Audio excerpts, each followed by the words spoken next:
and visit us at GulfstreamMotorsports.com. We're back in Dade City. Your adventure begins at the Bay Area Renaissance Festival. 8 stages of exciting and hilarious entertainment. Full contact live armored jousting, mermaids, fairies, pirates, Vikings, and more. Endless shopping at more than 100 different artesian booths. The Bay Area Renaissance Festival. Family fun for all. Weekends, February 19th through April 3rd. Mark your calendars and get your tickets now at BayAreaRenFest.com. Joe, why are you always criticizing conservatives? You know, Ed, I prefer to think of it as guidance. One of life's little anomalies is that people who are behaving badly actually appreciate it when they are criticized and corrected. Well, if you're ready for just plain, straight talk about the events of the day, join me, Joe Reinhardt, and me, Ed Golly, every Thursday morning at 10 o'clock for The Voice of Reason, here on the TAN Talk Radio Network. Tune in to the Shrink and Wrap Show here on TAN Talk Radio. Our stories and our topics will include, but are not limited to, everyday issues. We're here for you, for our listeners. We want to know what's important to you. So again, don't miss us on TAN Talk Radio. Tune in again, Shrink and Wrap Show. We'll see you then. That's the Shrink and Wrap Show every Thursday from 3 to 4 p.m. right here on the TAN Talk Radio Network. This is the TAN Talk Radio Network.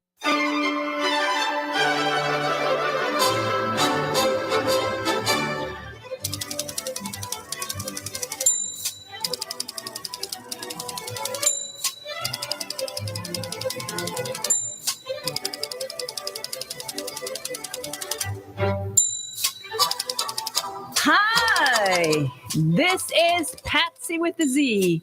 Welcome to Joy on Paper, a program for writers and those who dream of writing, and for everyone who wants to know the story behind the book. And 'tis a glorious day when I have an Irishman on my program. So today is a glorious day. I am so happy to welcome to Joy on Paper Jack Kavanagh, and the name of the book is Always Ireland, an insider's tour of the Emerald Isle. Hi, Jack. Hi, Patsy. It's lovely to be with you. Oh, I love it. I love it. You haven't lost your accent. I tell you, it was so funny. When I first got to England, I was very young, and all my girlfriends would say, "Oh, you know, the French accent. We let's go to Paris." And I would say, "Not me. It's the Irish that get me, I tell you." Well, I've been living in the States for quite a while now, but it hasn't really rubbed off. I've had the edges, smoothed, but not. I still quite haven't got the American accent. Oh, thank God, because there's nothing like the Irish accent. I think it is so sexy. It is just, I think it is the sexiest accent. And I tell you, it turns out if you go to Ireland, girls, you'll find out that Irishmen are full of Irish, I can tell you.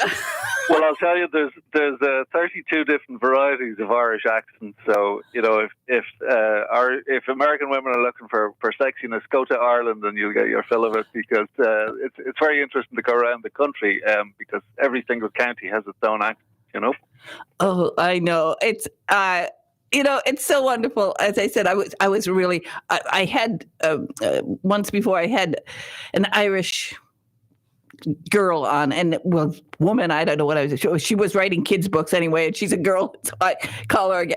And I was so hoping she'd have an Irish accent, but she came to America, and my goodness, I tell you, she sounded more Texan than Irish. Oh, really? Hey, why would you want to lose it when you've got it so beautiful?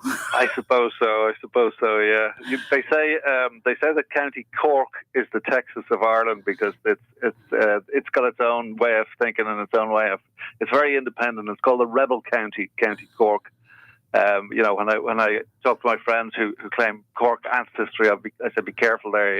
It's not really Ireland at all. If you go into Cork City, Patsy, they'll tell you, they'll welcome you to the real capital of Ireland.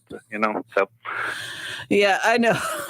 Well, I had the joy, of course, of traveling to Ireland. And as a matter of fact, there are only, if I was going to go back to Europe now, so I don't want to travel and I don't want to get on an airplane yet, simply because the travel is so difficult. But I know. The only places that I want to go back to Ireland. And then I want to go on that river cruise in Vienna, and that's the only thing. The Danube cruise. That's the only thing I want to do back in Europe. And the trip to Ireland it's actually a very easy trip, a wonderful, wonderful destination.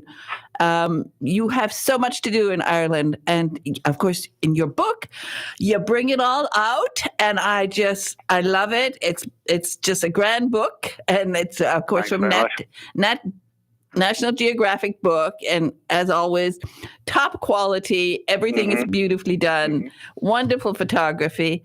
And then all the things that you want us to know about Ireland. That's right. It's kind of, it was a step away from the traditional travel guide, Patsy, because we figured that most of the information, like the booking information, etc., all that practical stuff, you can get it all online now anyway. The world has gone online, it's gone digital. So we wanted this book, Always Ireland, to be more of an aspirational travel book. So I call it a dreamer's guide to Ireland, or a daydreamer's guide to Ireland. Daydreaming is very big in Ireland, as I'm sure you know. One of my great mentors in journalism, a sports writer called Con Hula, and he had a great line. He said, "Daydreaming is good for you." In other words, everyone should do it. So this is a book that people might buy 6 months or a year before going to Ireland and have it on the table. And whenever you feel like dreaming about Ireland and thinking about what you'll do there, just pick it up and you can dip into it. It's not a cover-to-cover book. You can dip into it, get little stories in Irish history, Irish culture, Irish food. We put a few recipes in there for, stews and various particularly Irish things from particularly Irish counties, regions, and just little things on what to expect and some off the beat path tips and that kind of thing. So you can dip into it and you can daydream and you can plan your vacation in Ireland in a very kind of informal way. Yes, there's a recipe for boxty in there. That's right, boxty, yeah, which was a way of using up all the scraps in olden times.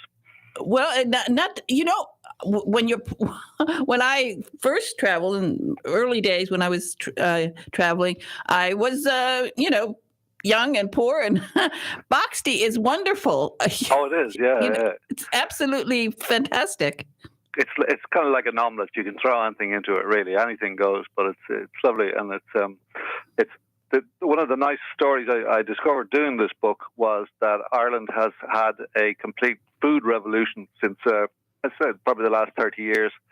What happened was Irish chefs went abroad and they trained in places like Paris and Stockholm, all these places, Japan, and they realized that they weren't really putting their best foot forward in the world in terms of Irish cuisine, because they actually had some of the best ingredients in the world. Ireland's the Emerald Isle. It's got fantastic amounts of rainfall and green fields and great dairy as a result. So they came back, all these chefs, and they've really upped the game now. Ireland's a real food destination now, which is fabulous. I'm really pleased about that. Well, for me, it was always a destination for food, because it's, as you said, the ingredients are so fresh. I mean, they've got the fish, they've got we go into lamb. Yeah, the good lamb stew. Yeah, I give a recipe for I think it's a beef and Guinness stew in County Kerry in the Kerry section of the book. But I also give a shout out to Kinsale in County Cork, which is the Irish capital of cuisine, really. And if you go to Kinsale, and you can go into any restaurant there, and they'll have the most fantastic fish menus because it's all so fresh. It's straight off the boat. The last place I was in was a restaurant called Fishy Fishy, and it was marvelous. It was just absolutely fantastic. So it's great now. I mean, even if you go to the Aran Islands, you can get a world-class meal. There's Inishmaan restaurant out there. It's a restaurant and farm stay, and they've set up these farm stays, and all the produce is grown there, even though the Aran Islands are very barren, and the fields of the Aran Islands are fertilized famously by seaweed because there's not a lot of topsoil there. But even somewhere as remote as that, you can get a fabulous meal now. So Ireland has really, really changed, you know. Well, it's always when you have fresh ingredients, and you don't need a lot of sauces on Irish food. It's just so good. That's right. Yeah, simple fare. It's not dolled up like say French food is or that. It's just, you know, good hearty fare. And of course you got, as I said, you got the great dairy produce, like, you know. Yes. Well, I still buy Irish butter. I have Irish. Me too, yeah. I have Irish butter in my refrigerator right now. My wife teases me because every time she opens up the freezer, there's more Kerrygold there. I keep buying the golden bars of Kerrygold. You know, it's like a bank vault, because I see it on sale and I'll buy a whole load and throw it in. And she says, "What are you worried about? Like the world run out of butter?" But you can't beat the Irish butter. It's like no, you can't. You know, I as a baker, I wouldn't bake anything without Kerrygold butter. So yeah, we're putting an advertisement for them. They have to sponsor Joy on Paper, because I have mine. It's in my refrigerator too, because I've been doing some baking recently, and that's what I reach for all the time. Yeah, you're right. I should have got a sponsorship deal with them as well, because I just realised that I put Kerrygold butter in all the recipes, but I never thought of getting in touch with them. But there you go. Anyway, they are great. It's a great product. Fabulous butter. So. Well, when you get it, go ahead and get in touch with them and tell them about Patsy with a Z. And boy, I will. I will. They might send us each a crate of butter. That would be fabulous, Patsy. well, we would love it. We would love it, and put it to good use. I can tell you. Indeed, it wouldn't go to waste in our house. That's for sure. So, and you know, the wonderful thing about Ireland is, of course, there's Dublin. Everybody, you know, wants to go to Dublin, and of course, you know, for me, when I was young, it was James Joyce. You know, I had to go, and I went with a bunch of friends a couple of times, and they tried to go around. All the sites, yeah. Do the day. But you know, in those days, if one was drinking. Now, I lived in England. I moved to England when I was 21. I bought a house in England. A cottage. Whereabouts in England? In Sonning, near Henley. Oh, lovely. In a little village. Yeah. It was a 400-year-old cottage. Beautiful. Yes, and it had wet rot and dry rot and some other kind of rot. Well, you know, it's authentic then, right? Oh, I did. You know, when I came from America, from northern Michigan, we never heard of rot. Exactly, yeah. A rising damp. That was another great one. Oh, yes. I had it all. But, you know, when you get in Ireland, to get outside of Dublin is also fantastic. But you can tell us, what do you want to tell us about Dublin, just so, you know, my listeners can get the... Well, speaking of Dublin, I'm kind of excited now, because next month I'm going to launch this book in Europe in a little tiny Joyce museum, which you may have passed it, because it's actually a scene in Ulysses, and it's a place called Sweeney's Pharmacy.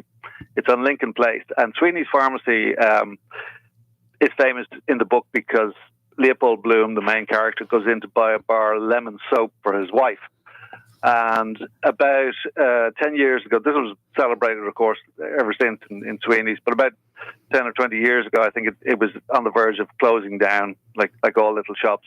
But they kept it alive as a James Joyce museum, which is great. So it's a tiny little place, holds about 20 people, but we're going to launch the book in there. And the proprietor of Sweeney's is a man called PJ Murphy, and PJ's fantastic. We bring all our tours through there. I did National Geographic Expeditions tours, and it's one of the first places we go, because PJ gets out the guitar. He'll give a song from Joycean times, you know, the early 1900s, and we'll do readings from the book. It's just lovely introductions, lovely way, kind of quiet way to, you know, you're just straight off the plane and you get into the whole culture and the history of Ireland. It's really a fabulous place. So I'd encourage any of your listeners to head for Sweeney's. And then the other thing, the other secret that we bring them to, it's not really a secret, but I get a laugh out of it, to be honest with you, Patsy, because I'm from Dublin originally, or Wicklow, but I have a dark sense of humour because of that. And you know the famous James Joyce short story called The Dade is probably the best known of all of them. Well, the first thing we do to our guests who are straight off the plane from New York or Chicago or wherever is we bring them to see a whole load of dead bodies, believe it or not, actual dead bodies. These are the bog bodies that were dug up from the bogs, a lot of them from the Bronze Age, and we don't really know why they were there, but we think they might have been sacrificed. But anyway, they're in the Museum of Archaeology Ireland in Dublin, and it's a fascinating exhibition. I think it's called The Sacrifice, and I forget the actual name, but it's to do with the sacrifices that these people were they were thought to be leaders who were sacrificed to the gods and buried in the bogs. But they're so well preserved because the bogs, the quality of the bog water has no oxygen in that, so the hair is perfectly preserved. The skin is like leather, but it's an amazing thing to see. You're looking at history, you know. And that's one of the first things we do in Dublin, and it's well worth seeing, of course. You know, it's the Kingship and Sacrifice exhibition. That's what it's called, the Kingship and Sacrifice exhibition. So I know most people go to the Book of Kells in Trinity College, but the library there is currently being renovated for a year or two. So if you can't get into that, it might be hard to get tickets. Go and see the bog bodies instead. That'll be my tip for Dublin.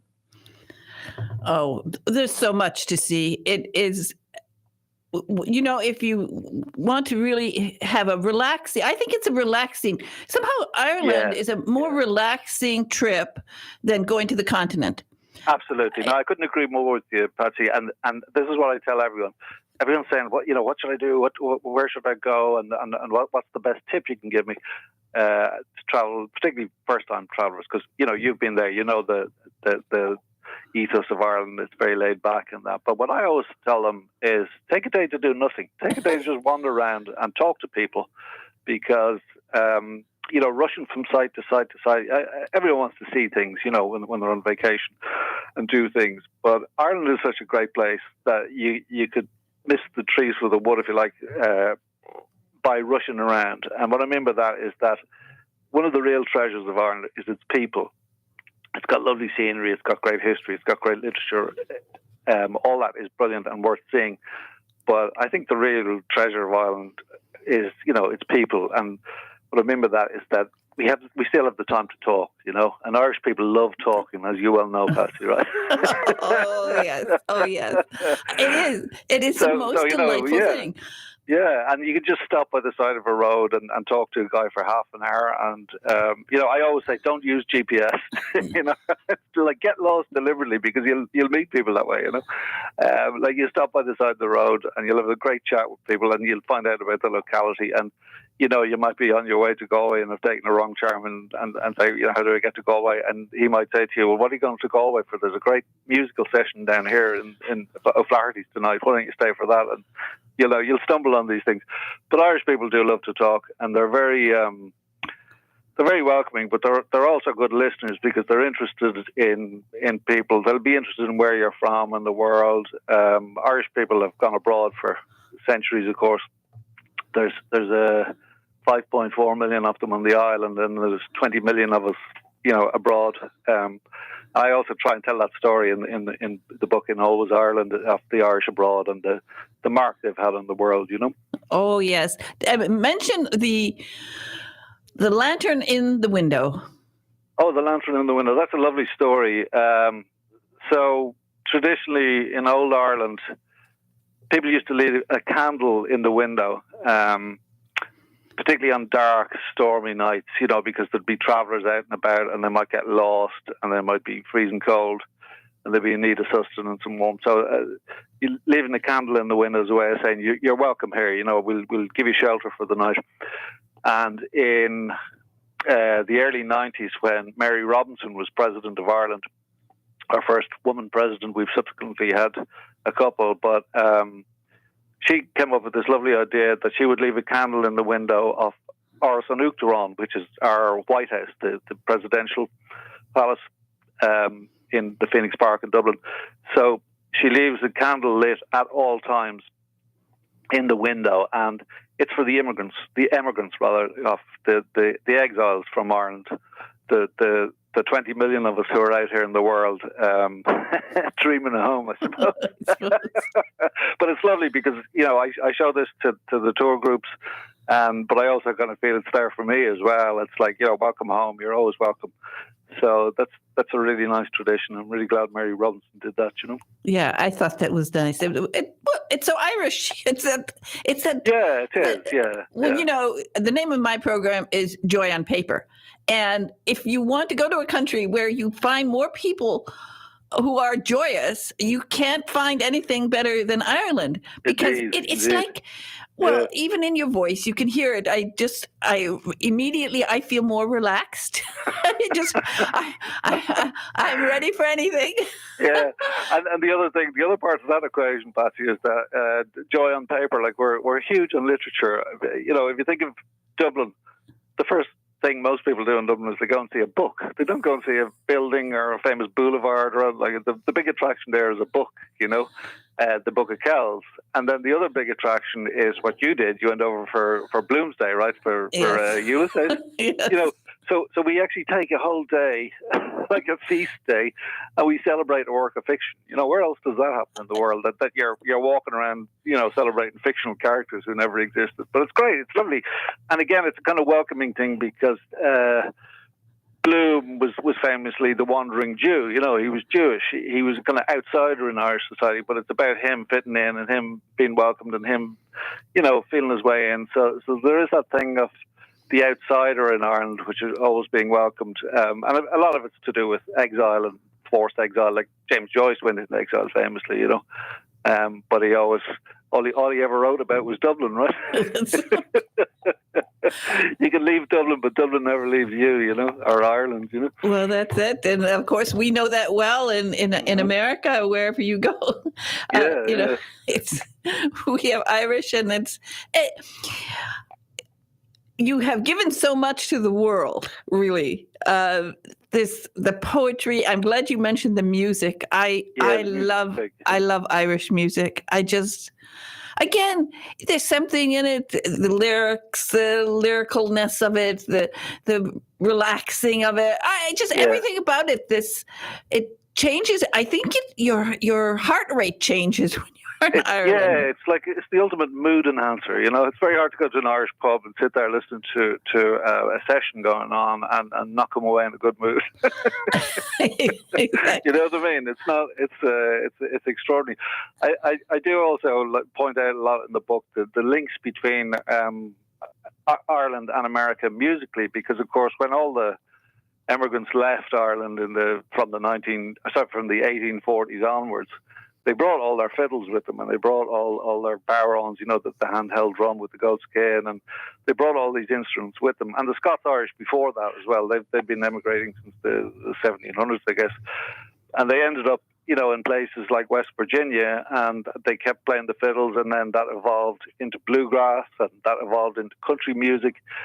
And there's a lovely story I came across while writing the book about Paddy Maloney, who was the leader of the Chieftains musical, one of the greatest musical bands in Ireland. Paddy died last year, sadly, but he famously arrived in Nashville, I suppose, in the 70s. And he said that he instantly felt like he was just in another town in Ireland because the music was so familiar, the country and western music. And that's something that our guests are always amazed with, like how much we love country and western. But it's just coming full circle, It's like Johnny Cash going back to Ireland or going to Ireland for the first time in 1958, and he felt at home, and he wrote the instant Irish classic 40 Shades of Green, So it's a big circle, The music has gone out into the world, and it's starting to come back as well, And there's something. Well, you have poetry in your voice, in your language, it's all around you when you go to Ireland, and you never know when you're sitting next to somebody in a pub or sitting in the countryside. Suddenly, somebody who it's most unexpected. You might be sitting. I remember we one time we just took a picnic out. We were just we stopped along in a beautiful spot, and along comes a farmer, and gets into talking to us, and of course he had. He had cousins in every place in America. In America, yeah, that's always the way. And then he just starts, reciting poetry. He's not reading it. It's in his bones. It's in his heart. Yeah, everyone's a poet in Ireland, but a lot of that, Patsy, has to do with the Irish language. The Irish language is very poetic, So people say, like, why do you speak so weirdly in Ireland?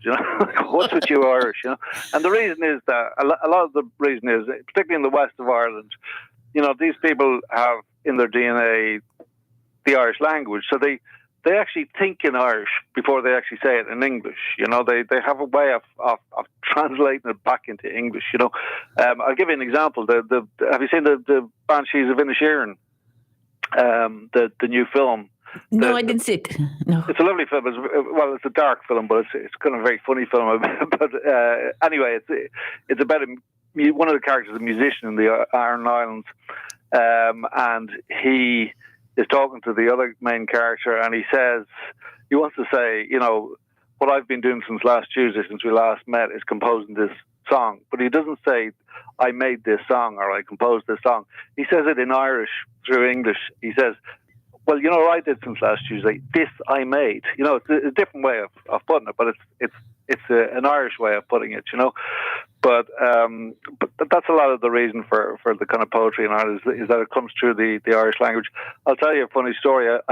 One of the people I interviewed for the book, I really wanted to interview the book, was a famous Irish poet called Michael D. Higgins, and I had a devil of a time getting Michael D. Higgins people to hook up with me on the phone because he was such a busy man.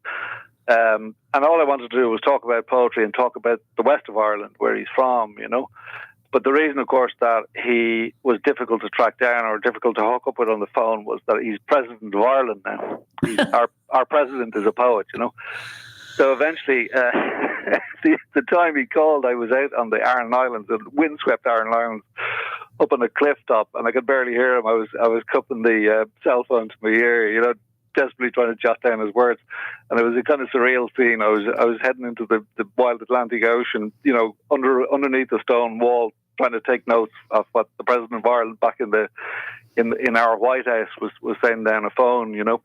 I thought, it's kind of funny.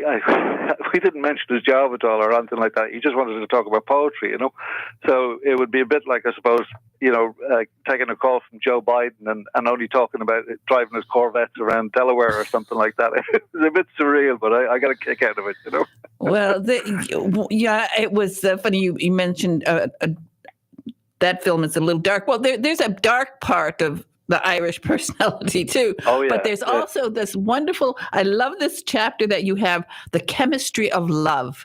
The chemistry of love, that's to do with County Clare, right? Yes. Yeah. And that was a surprise to me because Clare is about music and it's kind of wild, windswept place. So, but of course, they have a new perfumery and bang in the middle of the Burn, which is this, limestone landscape, very kind of desolate with all these wildflowers, and it's a beautiful place. And it's kind of the perfumes are inspired by the place. But the other big thing about Clare, of course, is that it has the Listún Bharna Festival and the Listún Bharna Matchmaking Festival every September, I think it is. And you know about that, Patsy, do you? Uh-huh. There's a man with a book. He's got the book of love, and he writes down everyone who's looking for love. So you might be matched with somebody who came to Listún Bharna 5 years ago, but it's all done, through the book. Very, very old school way of doing it. There's no online dating or all that. And this man will put you in touch with, he'll match you up and you'll go and you'll have a dance with this potential partner.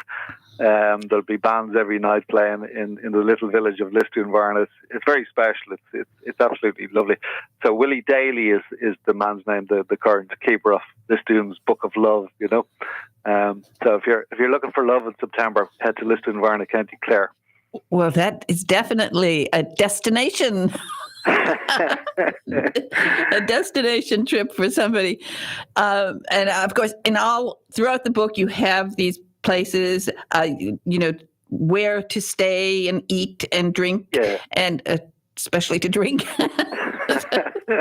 And you are not at a loss to find the places. No, you'll never have to go far for a drink or to hear people talk in Ireland. They're the two things that you get plenty of, Oh, but it's all good fun. Actually, if I can mention, I was writing this morning on my Instagram account, and the Instagram, if anyone wants to look it up, is at JK Global Text, at JK Global Text. But the reason I bring it up is because I was I did a few interviews on the radio during the past week, and everyone asked me what my favourite pub in Ireland is, or where should I go for a tip.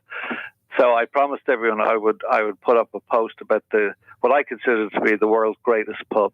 So it's up there if you want to go and look it up at JK Global Text, the world's greatest pub. Okay, well, I'm sure. I have a lot of listeners who they're always interested in where to drink. So, and because when I moved to England, coming from northern Michigan, I had never even heard of a gin and tonic. Oh, yeah. Lovely drink. Lovely drink. And in those days, that's when the pubs closed, after lunch, which was... Oh, that's right, yeah. Well, in Ireland, that was called the Holy Hour. I don't know why it was called Holy Hour, but you're supposed to go and pray or something. Well, I don't know. I don't think... I don't think so. I think there wasn't much praying done. I think there was something else going on, but it was a lovely thing. It was, when you knew that the innkeeper was having a holy hour, and you would be sitting outside waiting to get in. And I'll tell you, that first drink, when the door opened finally, it was lovely. That was the loveliest drink of the day. Absolutely. The other thing that used to happen in the pubs in Ireland a lot, of course, was that hour would be observed in a typically subversive Irish way. I talk a lot about this in the book, that we're a subversive race because, we were occupied for so long. So the Irish answer to, the pubs closing for an hour or whatever it was would be just to close the door, and lock the door and tell everyone to shut up, be quiet now, so you'd have a very, very quiet room of drinkers for an hour. But I remember actually when I lived in Dublin, to tell you a quick story, that Ireland were playing England in 1988, huge soccer match. It was the first time we'd ever qualified for the European Champions. This was the game everyone had been waiting like 6 months for. It was, the enemy. We were playing the enemy. And this kicked off at 3:00. So all the pubs were supposed to close between 3 and 4, So I remember being in a pub in Dublin called the Leeson Lounge, and so the match kicks off at 3:00. At 6 minutes past 3, the most famous goal in Irish soccer history was scored because we bet England 1-0, and that goal went in 6 minutes into holy hour. And just at that moment, a guard, a policeman, knocked on the door of the Leeson Lounge to check that, the premises had been vacated, shall we say. So, of course, the goal went in. There was an almighty roar inside, and the guard's reaction was, I can tell there's no one here, so I'll leave you alone. Okay. And the barman confirmed that there was no one here, as everyone was going absolutely wild inside, and the door was quietly closed, and he went on his way, and that was it,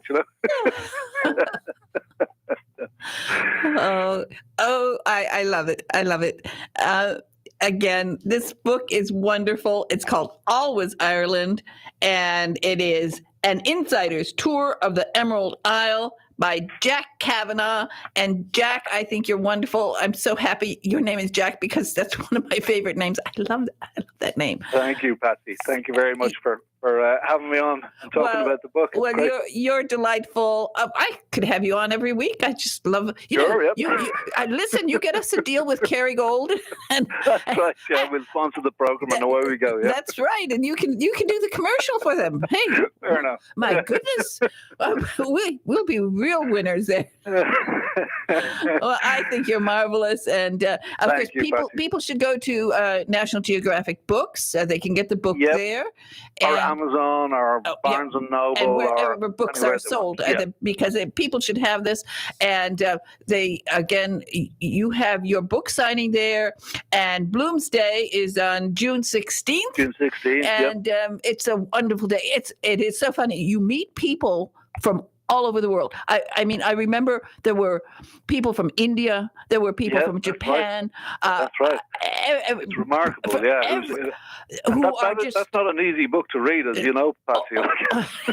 It's in thick Dublinese. We have to translate it. I know. It is not easy, but I tell you, it is worth it, and it's wonderful, a wonderful destination. As I said, if I was going to Europe this year or in any year in the near future, it would be to Ireland. I would be heading. Everyone should go to Ireland once in their life. That's my take on it. Oh, absolutely. Again, Jack, thank you so much for being on Joy on Paper today. You are a joy, and I'm going to listen to this interview again just so I can listen to your voice. And what do you have? Anything else you want to say? Something in Irish, maybe? What's a little Gaelic? A little Gaelic. Well, I'll say Slán go fóill, which means bye for now. In other words, we're leaving the door open that we'll talk again, we'll see you again, and Beg Fáil Siarát in Éireann, which means you'll always be welcome in Ireland. And we didn't mention St. Patrick's Day, my goodness. And Patrick's Day, Yep. This Friday. Well, you have a wonderful time. I love St. Patrick's Day for many reasons. And one is that I started my program 8 years ago on St. Patrick's Day in 2015. Well, there you go. Now, what a lucky day it was for me, because when you're still going strong. When I started the program, it was very funny. Nobody thought I would last a month. Well, you had the saint looking down on you, obviously. Yeah, I did. And so, again, thank you. And again, you're just wonderful. Thank you, Patsy. Thanks very much for having me. All the best. Bye-bye. Slán. Bye. 'Tis a wonderful day indeed. Always talking to Irishmen to put a smile on your face. That's for sure. Oh, what a guy. Jack Kavanagh, and the book is Always Ireland. I'll hold it up to the camera. Anybody, it's a Nat Geo book. How many times have I told you all that the best books to get and the best books to give as gifts, because a lot of holidays are coming up: Mother's Day, Father's Day, graduations. And of course, if you're getting together finally again for Easter, what a wonderful gift this is to bring to somebody's house. And I use Nat Geo books not as just books, because they are just, the quality is so wonderful. Nobody ever, now that garage sales are starting again, nobody ever has a Nat Geo book in their garage sale. They'll sell other books, but nobody sells a Nat Geo book, because it becomes a treasure to you. And especially if you turn it into, what I like to do with Nat Geo books is turn it into a yearbook style book, where you ask your friends and family and enemies, if they got so, just write inside the book, open the cover and write a message. And it is so wonderful. It becomes a family heirloom. It's something that you will treasure for 100 years from now. Your family will go back and they'll look and they'll say, oh, that's where Granddad wrote a message for me, or that's where Grandma wrote a message, or that's where Aunt Helen wrote a message. And the loveliest thing is, of course, when children write messages in a book, they'll write a message, and then maybe the next year you'll ask them, write another message, and you'll see the difference as they get older, how their writing changes, and how they say more and say more interesting things. So it's a wonderful, wonderful gift. And I really would like to recommend this one particularly, Always Ireland, because it is full of joy, as Jack is. You spend some time in Ireland, and that really does happen to you. You go around and you don't care what time it is, daylight savings time or any other time, because you don't something about the air and something about the people, you just relax. You don't look at clocks. In England, you're always looking at a clock. You're going somewhere, you're doing something. In Ireland, you're living. You just live. It's absolutely delightful, a wonderful destination. And I hope that you'll get this book. And wow, I want to do book buzz. Okay, we'll do the book buzz, and then I'll come back. We'll skip commercials for now. I'll talk about the commercials after. So let's do the book buzz.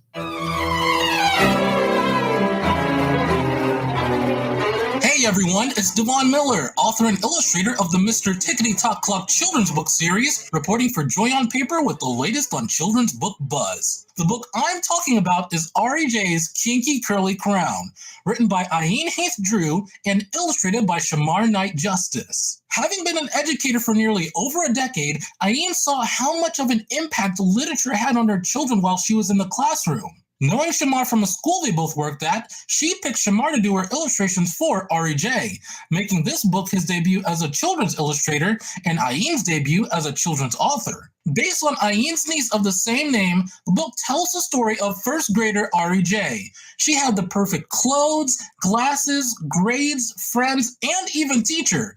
But the only thing not so perfect she noticed was her wild, unruly hair. When reading R.E.J.'s Kinky Curly Crown, you'll see beautifully illustrated characters in the book, all with different hairstyles along the way. And the book serves as a great reminder to embrace what makes you special. I remember my hair was becoming a little wild and curly than it should have been during quarantine, but let me tell you guys that a haircut for me was a trick to embracing my true hairstyle. This is Devon Miller reporting for Joy on Paper. For more book buzz involving children's books and authors, head on over to radio-joyonpaper.com and click on Devon Miller's Book Buzzes. I think it's about time that I buzz out now.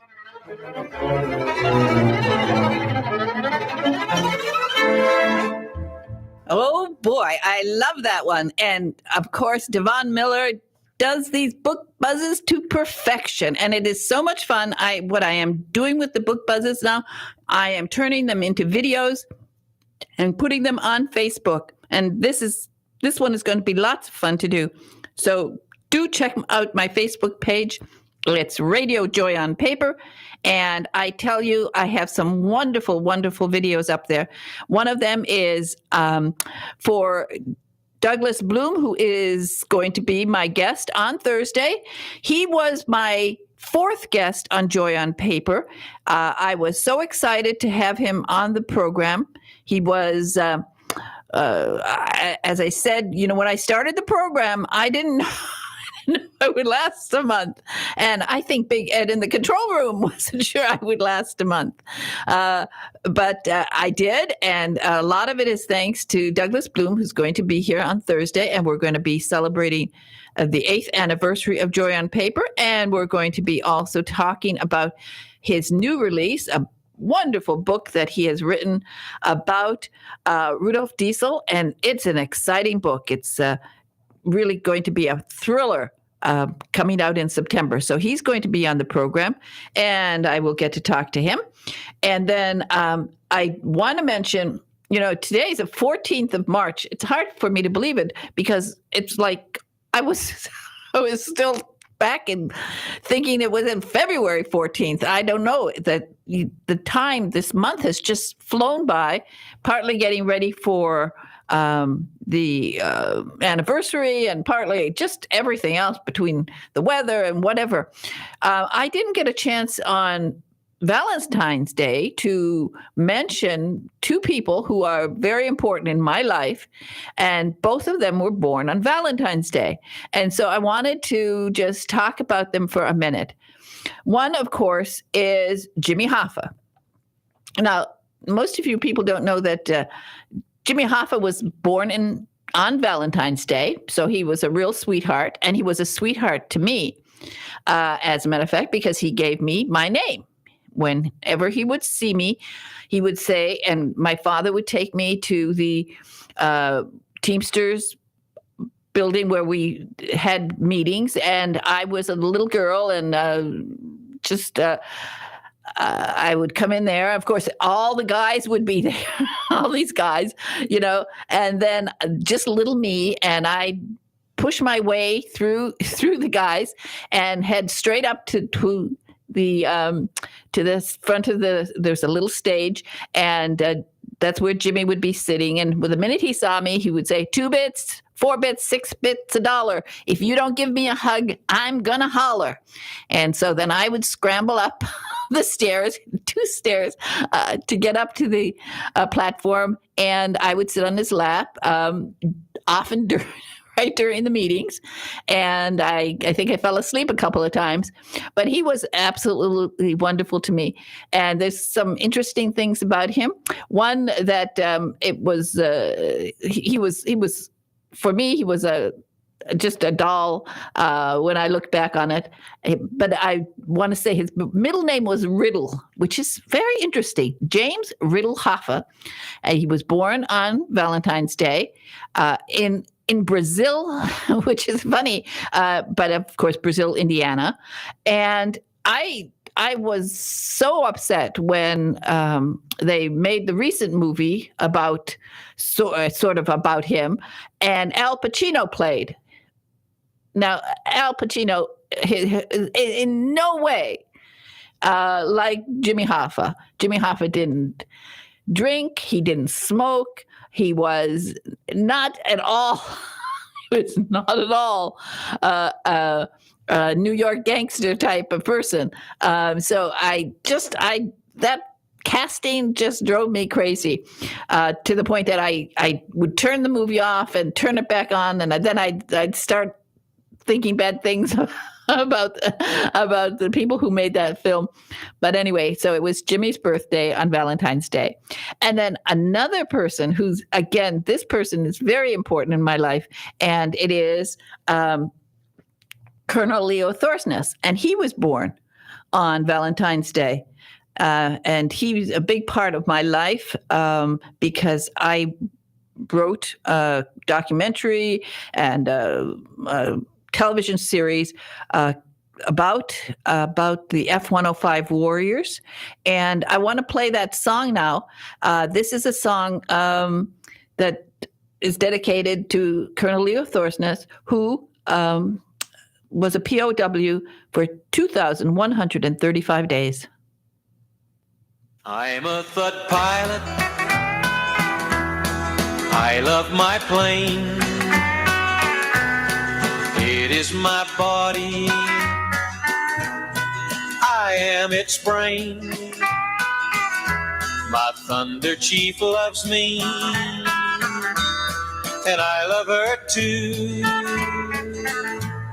But I get the creeps with only one seat and one engine too. She's faster than lightning, it says on her dials. To get a Thud airborne takes only 2 miles. She's packed with transistors, black boxes, diodes. But stay alert, because you might get hurt when she explodes. She totes more bombs than a B-17. My F-105 has a gun and she's mean. But there is one thing that curdles my blood. It's lonesome up there, alone in the air, in my single-seat Thud. I love my Thud, and she loves me too. But she soaks up flak like a magnet can do. If I get my 100 and I'm still alive, I'll have no grief. Goodbye, Thunder Chief, my F-105. Oh, I love that song. That is on my morning playlist. I play that almost every day because it puts a smile on my face, because I love, of course, all of the F-105 pilots. I was very fortunate and very lucky that I got to meet quite a few of them when I was working on the Forgotten F-105 project. And you can see the sizzle reel that we made for this project. It is on WWF 105 Forgotten Pilots, and it is a wonderful story about the pilots. And I just wish that we could have had it made.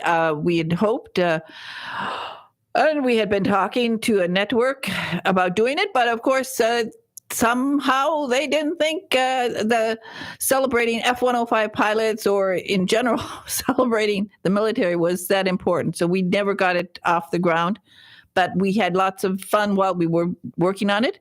And the Colonel's book is called Surviving Hell, A POW's Journey. It's a wonderful book, beautifully written.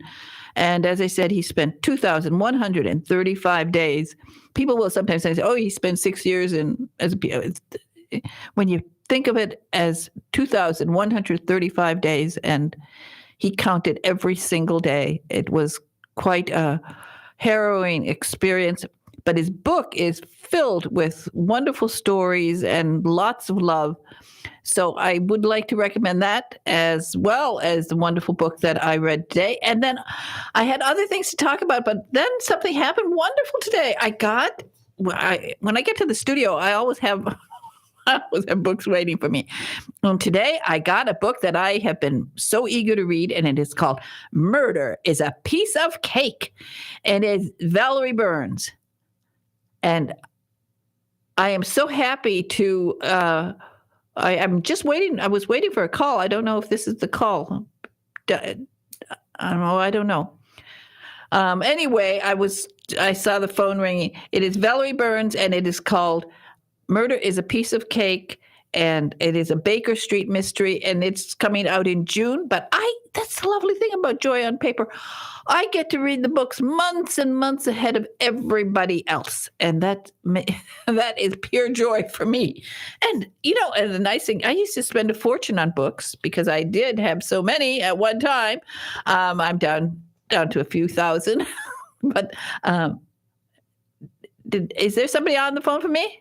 No, it's just a random call. Okay, it was a random call. I was hoping somebody was going to call me, but I don't think she got away. But everybody, who did you just hear? You heard Bobby's voice, not Big Ed. How are you, Bobby? I'm doing well. He's on the road already. He's on the road. Okay. Well, I was there. You did the switcheroo when I came in. There was Middle Big of the Ed, area. and I looked and I thought, oh boy, Big Ed got young very fast.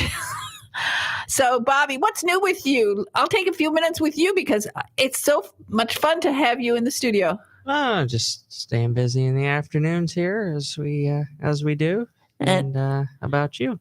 Okay, well, Bobby, you weren't here 8 years ago when I started. You were a baby.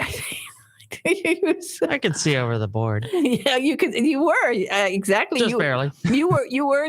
That's how you got your start, right? Similar. Yeah, that's part of it. Yes. You were practically raised here? Pretty much. I have to say that. Yeah. So one more song for you too, if you want to play it real fast. No, I don't want to play that one. I don't want to rush that one because it's important. So I'll play it probably on Thursday. Well, explain why you were here when you were a kid. Oh, well, the real story is that my Dad started his show at 7:00 on Tuesdays, and then I started being trained here. And what's your dad's show? This is Nostalgic Radio and Cars on at 7:00 on Tuesdays at night. And and started getting trained over the years. We called it like a little 3-month, if you want to call it an internship, apprenticeship, whatever you want to call it, and then on my way basically here. Well, running the boards. That's great. And of course, we always love to see you here because you're so sweet. But I have to tell the audience, he is so sweet. He's got this sweetest face. I wish I was on television right now and then we could all look at him because he's such a doll and so cute. And not that Ed isn't. Ed is handsome, of course. Ed is Big Ed. And everybody wants. Actually, I've got to see if Ed will let me put a picture of him on my website because people are always asking me, what does Big Ed look like? He salutes you. Does he wear a uniform? I said, well, know, but he does salute me, right? And it's a Tan Talk uniform, so that's true. So that's true. Well, you don't have to salute me, Bobby. I can do it. You want to? Oh, he's going to There, salute me. done. Oh, nice. Nice salute there. Okay, everybody, I'm going to get out of here now, but everybody have a wonderful, wonderful weekend. And it's not a weekend. What am I talking about? Have a wonderful day, because I'm here Thursday. It's anniversary program. See, Bobby, I need help. Okay. Happy anniversary program. Oh, it's going to be wonderful. With Doug Brunt is my special guest, and I am so excited about it. So be here on Thursday, because we are going to be celebrating the 8th anniversary of Joy on Paper. Bye-bye now.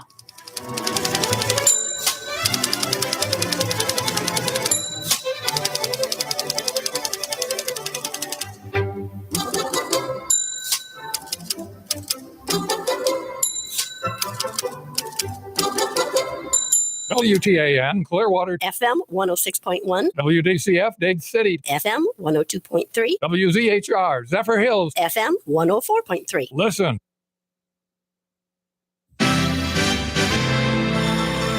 It's time for the March Break Tuesday edition of Canada Calling, the news from home for vacationing Canadians. Prior Smith speaking from Toronto. Thanks for joining us. Well, a lot of people in Canada who've had their March break vacation plans messed up are really annoyed with discount carrier Flair Airlines of Edmonton, and for good reason. The airline didn't make its lease payments on time to a New York hedge fund. That resulted in 4 of its planes being seized on the weekend, 2 in Toronto, 1 in Edmonton,